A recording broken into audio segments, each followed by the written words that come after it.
I get this question asked often. What's the difference between the FX30 and the C70? And so the reason why people ask me this question, and they ask me this question, is because I own both of them. And I know often people are like, well, why do you own both of them? And honestly, they function a lot differently. I use them for different settings, different setups. And I will say that when I look at the C70, this is one of my favorite cameras of all time. Not because I spent a lot of money on it, not because I saved and I actually had a plan for this camera. It's just a good workhorse camera. But the FX30 has also become one of my babies. It's become one of those babies that I almost always have in my bag. Do I shoot these together? No. They have two different readout sensors. They have two different color profiles. So I don't shoot them together. And I'm not that person to want to try and match the grading or anything like that. But in this video, I'm going to talk to you about the differences between these two cameras and why I use them. And hopefully it helps you. So first one, the C70. So the C70 is one of my all-time favorite cameras. And the reason why I love this camera is because it has some great features that I think are impeccable. One, it's super soft when it comes to the video readout. Number two, the inputs. While they are mini or micro, one of the two, it still allows me to go ahead and get those XLR inputs directly into it. I also have my mic jack in here too, so which is still cool. And then I have a full HDMI, which I love. Now, the other thing that I love about this camera, while it is a cinema camera and it only does video, it has built-in ND filters. I have to pause when I say that because it just makes me so happy. I promise you. Built-in ND filters in your camera is game-changing because you can literally shoot in any setting, any location, and it makes a difference. And so for me, when I'm looking at this particular camera, this is the camera that I grab when I'm shooting outdoors. This is the camera that I grab when I am doing a run and gun situation, which I don't know what the setting's going to be like. This is the camera that I grab when it's cold outside. This is the camera that I grab when it's hot outside. This is the camera that I grab when I don't know what is going to be the setting. Now, other thing is the battery for this camera. It does, of course, come with a smaller battery, but I have the bigger one that sits on the back. It's amazing. Also, when I rig this camera out, it gives me so much more versatility. I'm able to, of course, have the one screen here, which is a nice size. I don't really like the functionality of this little flippy thing here. It also has my audio settings in here, which are great, where I can switch it from auto or manual, so it's still controlling. While it's not 32-bit float, it still, of course, gives me that. Now, it does have two SD card readouts, which I would have loved for it to have a express, but it wasn't really, that function wasn't really major when that camera came out. Now, what I will say is that when I look at the C70, I will say that this camera, the C70 has the features that I believe every conference videographer is looking to use it for. Wedding videographers will make a lot of money with that camera.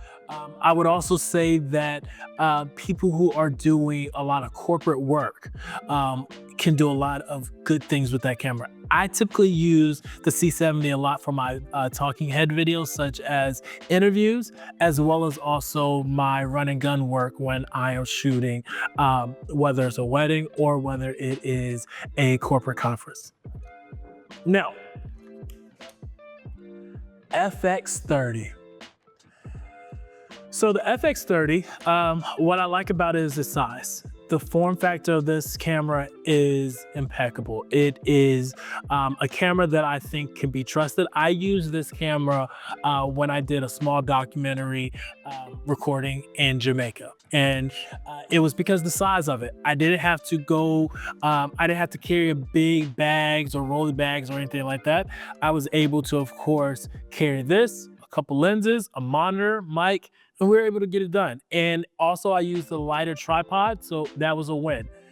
The other thing about the FX30 that I love is just where the buttons are located. I'll be honest, I'm not a huge Sony fan. I'm adapting to Sony. I believe Sony has some great qualities, but the reason why I do like Sony right now, definitely for its cameras, the cinema lines, is because the form factor helps me.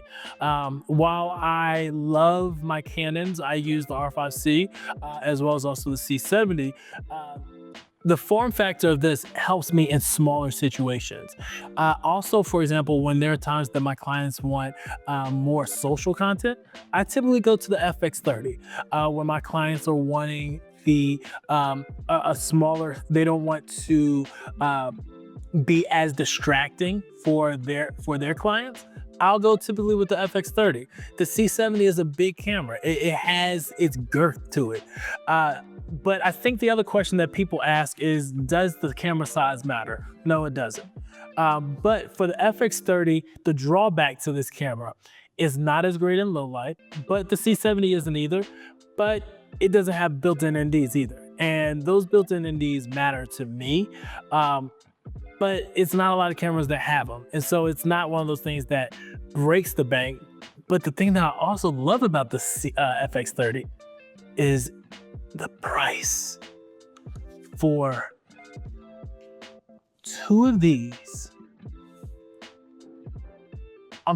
one of these, I can buy two of these. You can't beat that. I bought this FX30 right around $1,500. I bought the C70 when it first came out right around like $4,300, $4,500.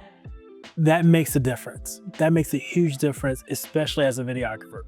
And so when I think about these two cameras, when I'm thinking about the differences of these cameras, I always look at one, they definitely still have very similar sensors. This is Super 35. This is a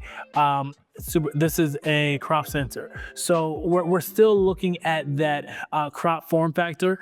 They're both very soft around the edges when you're looking at your client, when you're looking at the final product. So you do have to sharpen them a little bit if you're into that. Me personally, I like my footage to be more soft. But the biggest thing that I say is the difference between these two cameras that I've learned has been the built-in ND filter and the form factor. Other than that, the cost factors of rigging these cameras out are different. So building this camera out, of course, you have the RF, which comes with more extensive glass. For the Sony, it comes with, you can buy any of the E-mounts and you're good. So I personally, for all of my Sony cameras, I use Tamron glass versus Sony glass, and that's just preference. It's my way of just trying to do things different than what I normally do. Do I love Sony glass? Yes, I think it's amazing. I think it's super sharp. I think it has great form factor. But in this particular situation, I bought this camera for the size. And so if I'm buying a camera for the size and I'm buying the camera for the small form factor, that means I'm not going to put big glass on it.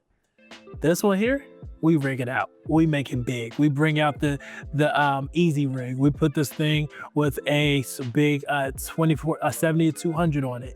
I don't really care so much about the size, because when I use this camera, you're going to know that I'm using this camera, and that's okay.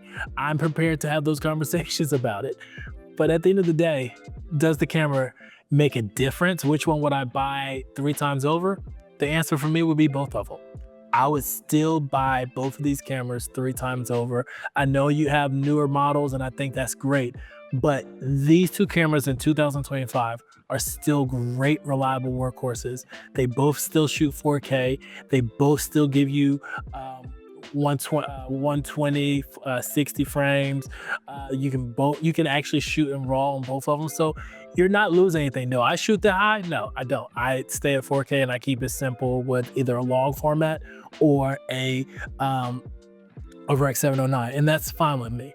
That's what gets the job done for my clients. Now, other than that, I think the placement of where things are on these cameras are also the same. I think that they have good placement. I like the Sony's a little bit better than the Canon. Only thing I do like about the C70 on the Canon is the filters are buttons, which is cool, but because my cage is a little bit bulkier, it does kind of stick out a little bit. So other than that, that's all I have for you guys. If you're trying to figure out the difference, this is a raw video. This is not one of those videos that I'm dropping a bunch of specs on. This was a video of me being able to tell you how I use this camera in the wild and why I use these cameras and what's the differences behind them. And the truth of the matter is there's not much difference. The biggest thing with these two cameras, if I had to hold them side by side, is one has built-in NDs, one doesn't. One is bigger, one is smaller. Can you get to the bag with both of them? The answer to that is yes. How you do that, that's up to you. So, till next time, hey, keep shooting, keep working. I'm excited to see what you all create. If this video helped, let me know. Tell me which camera that you like. What camera are you using right now? Tell me which ones you feel are beneficial and tell me the whys. Please follow me on Instagram, follow me on YouTube, as well as also look out for our community. We're going to be building a community over the next couple of months, helping photographers, videographers scale their businesses to the next level. I'd love for you to be a part. If you want to join, of course, smash the button at the bottom to subscribe. And then, of course, join our mailing list, where we will, of course, be sending out email lists for more updates of where that community is and how it's going to help make your business more efficient, as well as also scale you to the next level. Till next time, love y'all. Peace.